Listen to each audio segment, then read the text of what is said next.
On a rainy Tuesday in Portland, Michael Bennett, a widowed carpenter and single father to 9-year-old Emma, spots a woman crying at a bus stop. Dressed in scrubs, she looks exhausted beyond a long shift. Though late to pick up Emma, something in her posture, defeated yet dignified, makes him roll down his window. "Need a ride?" he asks. Sophia Chun hesitates, then climbs in. Neither speaks much, but when Michael's phone rings and Emma struggles with homework, Sophia quietly explains the water cycle in a way that delights the child over speakerphone. Michael drops her at a rundown apartment building. She tries to pay, he refuses. "Pay it forward someday." 3 days later, Emma falls at school and needs the EA at Portland County Hospital. The nurse treating her is the woman from the rain, Sophia. She's gentle, thorough, and clearly respected despite being new. Emma recovers quickly and dubs her the Rain Lady. Weeks later at the farmer's market, Emma spots Sophia and drags her to their woodworking stall. Conversation is awkward but kind. Sophia admires a maple cutting board but can't afford it. That night, Michael finds himself making a smaller version without quite knowing why. Spring arrives. In the community garden, Michael and Emma discover Sophia tending a struggling plot. Emma critiques her overwatering with grave authority. Gardening lessons follow, shared sandwiches, shy smiles, Emma chattering between the adults. Slowly, a rhythm forms. When Emma's science fair project stalls, Sophia helps, turning their kitchen into a glitter and soap germ laboratory. Dinner happens by accident. Laughter follows, real, unguarded laughter Michael hasn't felt in years. One day Michael's truck dies outside the hospital. He's secretly delivering a donated bookshelf to pediatrics. Sophia brings him coffee. Their hands brush passing tools. Something shifts. Emma issues the next invitation herself. "Come to Sunday dinner." Dad makes good lasagna except when he burns it. Sophia arrives with apple crumble made from her grandmother's recipe.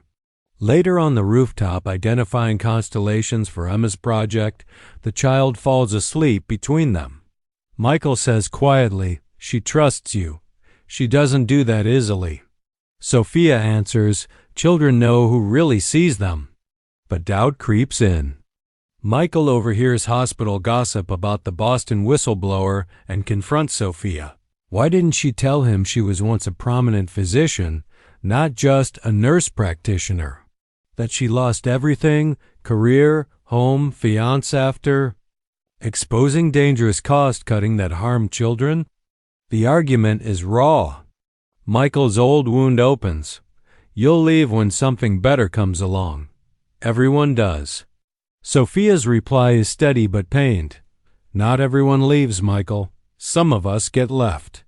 He shuts her out. Emma grows quiet, missing Nurse Sophia.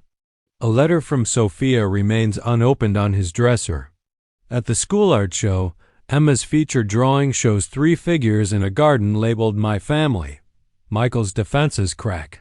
He tries to call. Her number is disconnected. Panic.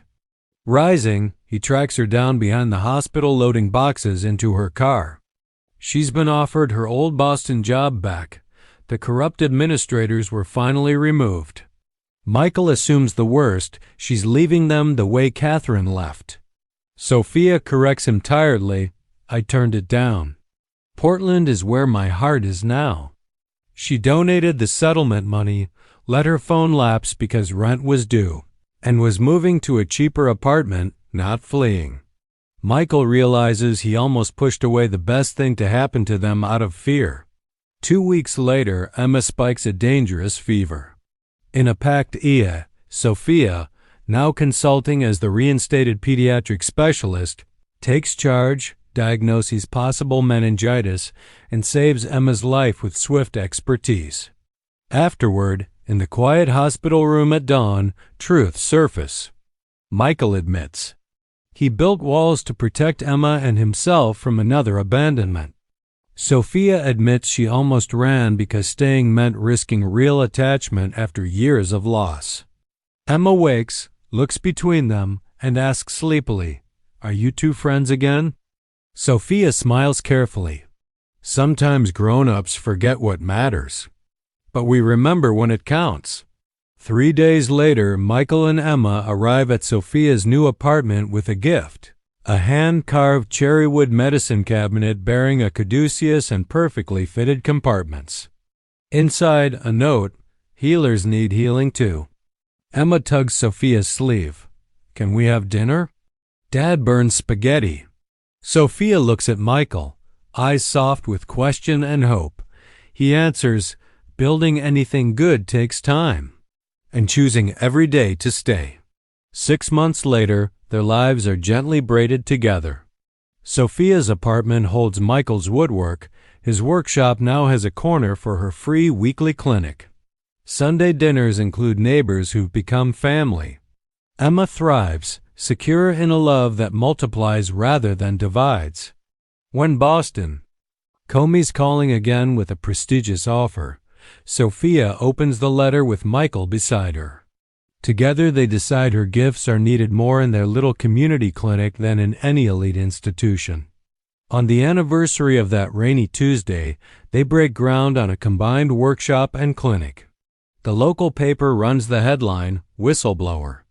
Doctor and carpenter build healthcare hope in underserved neighborhood." That night rain falls again. Michael pulls his old truck to the curb. This time Sophia waits under an umbrella, Emma between them holding both their hands. Inside their home, 3 pairs of muddy rain boots line up by the door, different sizes, equally loved. The rain came down in sheets the night Michael Bennett first saw her. He was already late to pick up Emma, windshield wipers fighting a losing battle, when he spotted the woman at the deserted bus stop. Scrubs clung to her frame, she was folded. In on herself, shoulders shaking with sobs that had nothing to do with being cold.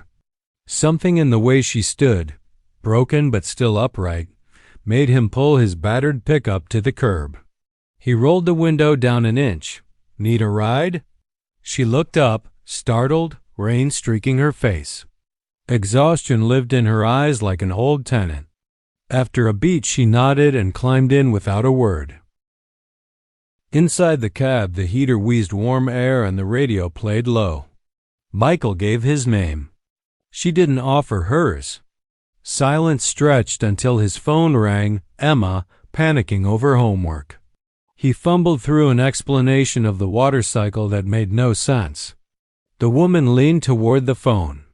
"Imagine the sun gives water molecules tiny wings so they can fly up into the clouds," she said softly. "When they get too heavy, they fall back down as rain." Emma's delighted, "Oh," broke the tension. Michael glanced over. The stranger was almost smiling. He dropped her at a tired apartment building on the east side. She reached for a wallet that held nothing but a hospital ID, Sophia Chun. NP, pride flashed across her face when she realized it was empty. "Pay it forward someday," Michael said, and meant it. 3 days later, Emma took a header off the monkey bars. Minor concussion, the school said, precautionary e-visit recommended. Michael's heart jack hammered the entire drive. In the pediatric bay, a familiar voice called Emma's name. Sophia froze for half a second, then knelt to a child's level with professional warmth. She checked pupils, asked gentle questions, promised a popsicle if Emma was brave. To Michael she said only, "She'll be fine," and somehow he believed her. Emma recovered quickly and christened her the Rain Lady. Spring crept in. At the Saturday farmers market, Emma spotted Sophia examining kale like it might bite her. Emma waved frantically until Sophia approached their woodworking booth. "We make everything ourselves," Emma announced, standing on tiptoe. Sophia's fingers lingered on a small maple cutting board, tracing the grain, then moved to the price tag and set it down with quiet regret. That night, Michael found himself in the workshop long after Emma was asleep, shaping a smaller version of that same board, edges buttery smooth. In the community garden, they discovered Sophia had claimed the weed-choked corner plot. Emma marched over, hands on hips. "You're drowning them. Dad says plants need room to breathe, just like people." Gardening lessons followed, 3 generations of know-how from Michael, unfiltered opinions from Emma, and Sophia's graceful willingness to learn. They ate peanut butter sandwiches on an old bench while Emma chattered, and the adults stole careful glances over her head. When Emma's science fair project hit a wall, bacteria versus viruses, Sophia arrived with food coloring, glitter, and a metaphor involving pepper and soap that ended in shrieking laughter and a kitchen that looked like a unicorn exploded. Michael laughed so hard his ribs hurt, a sound he'd almost forgotten he owned. One Sunday, Emma issued the invitation herself. "Come eat with us. Dad makes good lasagna, except when he burns the garlic bread." Sophia brought apple crumble made from her grandmother's recipe, the scent of cinnamon filling the tiny apartment. After dinner, they carried a blanket to the roof for Emma's constellation project. Emma fell asleep between them, small hand curled around Sophia's sleeve. "She trusts you," Michael said into the dark. "She doesn't do that easily. Not since her mom left." "Children know who really sees them," Sophia answered. "But secrets have weight." One afternoon, Michael arrived at the hospital with a finished cutting board, Sophia's initials carved small in the corner as a thank you. In the hallway, he overheard nurses whispering, "Boston whistleblower, ruined careers, blacklisted." He confronted her in the staff lounge. The story poured out, prestigious physician. Discovered dangerous cost-cutting that harmed kids, reported it, lost everything, career, fiancé, home. Portland was the only place that would hire her. Michael's fear spoke louder than his heart. "So we're just your pit stop until Boston takes you back? Until something better comes along?" Sophia's voice stayed level, but her hands shook. "I stood up for children like Emma and paid for it. I did what was right and lost everything except who I am." "You'll leave," he said. "They always do." "Not everyone leaves, Michael," she answered. "Some of us get left." He shut her out. Texts went unanswered. Emma's questions about Nurse Sophia grew quieter, then stopped. A letter in Sophia's neat handwriting sat unopened on his dresser for weeks. The school art show shattered him. Emma's centerpiece, 3 crayon figures in a garden, tall man with tools, little girl with pigtails, woman in scrubs. Across the top in purple marker, my family. That night he tried to call. Number disconnected. He found her behind the hospital loading the last boxes into her car. Boston had offered reinstatement. The corrupt administrators were gone. Michael's bitterness rose like bile. "So you're running?" "Just like Catherine." Sophia closed the trunk with deliberate calm. "I turned Boston down. I donated the settlement to a patient advocacy fund. My phone's off because I couldn't pay the bill. I'm moving to a cheaper apartment across town, not across the country." All the air left him.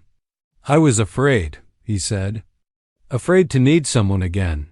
"I know afraid," she replied. I still stayed. 2 weeks later, Emma burned with 103 fever that children's Tylenol barely touched. The A was slammed. Michael's panic climbed with every minute they waited. Then Sophia appeared, called in from Boston for a consulting weekend, the only pediatric specialist available. She took one look at Emma, ordered a lumbar puncture, started antibiotics, and refused to leave until the cultures came back clean. At 4 a.m., with Emma finally sleeping, Michael found her charting under fluorescent light. "You came back," he whispered. "I never really left." Dawn painted the windows gold. Emma stirred, looked between them with fever-bright eyes. "Are you two friends again?" Sophia smoothed damp hair from Emma's forehead. "Sometimes grown-ups forget what matters. But we remember when it counts." 3 days later, Michael and Emma showed up at Sophia's new apartment with sawdust in their hair and hope in their eyes. They carried a cherrywood medicine cabinet, caduceus hand carved on the door, interior fitted perfectly for bandages, thermometers, the small daily tools of healing. In the center compartment lay a jar of lavender bath salts and a note in Michael's careful block letters. Healers need healing too. Emma tugged Sophia's sleeve. Can we have dinner? Dad burned spaghetti. Sophia looked at Michael, eyes shining with everything they hadn't yet said. Building anything worthwhile, he answered, voice rough. Takes patience, mistakes, and choosing. Every single day to stay. She smiled then, small and real and unafraid. Then let's start with spaghetti. 6 months later, the apartment walls held Michael's smaller pieces. His workshop had a corner for Sophia's free Saturday clinic. Sunday dinners grew to include neighbors who had become aunts and uncles by choice. Emma's drawings covered the refrigerator like bright flags. When Boston sent another letter, department chair, unlimited budget, Sophia opened it at the kitchen table with Michael's hand over hers. Together they wrote the refusal. Some things, they had learned, are worth more than prestige. On the 1-year anniversary of a rainy Tuesday, they broke ground on a combined workshop and community clinic. The local paper ran a photo, carpenter, doctor, and a pigtailed 9-year-old holding hands in the mud, grinning like they'd won the world. That night the rain came again, soft and steady. Michael pulled the truck to the curb. This time Sophia waited beneath a shared umbrella, Emma swinging between them, all three laughing as they dashed for the door. Inside, 3 pairs of muddy boots lined up by the entrance, different sizes, equally loved. On the kitchen table sat the little maple cutting board from the farmer's market, worn soft from daily use. Some storms don't destroy. They wash away what was never rooted deep enough to stay and leave rich soil for something stronger to grow.